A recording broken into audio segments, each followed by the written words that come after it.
తమిళనాడులోని దిండుగల్ జిల్లాలో ఉన్న పళని సుబ్రహ్మణ్యేశ్వర స్వామి క్షేత్రం అత్యంత మహిమాన్వితమైనది.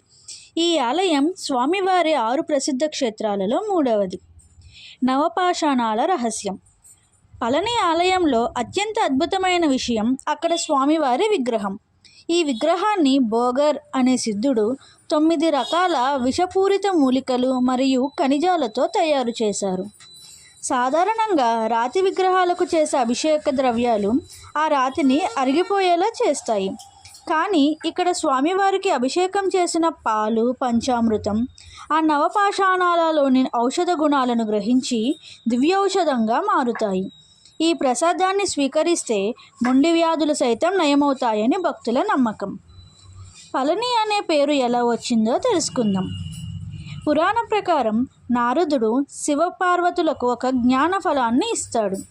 అది ఎవరికి చెందాలనే పోటీలో వినాయకుడు గెలవడంతో కుమారస్వామి కోపగించుకొని కైలాసాన్ని వదిలి పళని కొండపైకి వచ్చి సన్యాసిలా స్థిరపడతాడు. శివుడు వచ్చి ఫలంని అనగా నువ్వే ఒక జ్ఞాన ఫలానివి అని బుజ్జగించిన చోటు కాబట్టే దీనికి పళని అని పేరు వచ్చింది.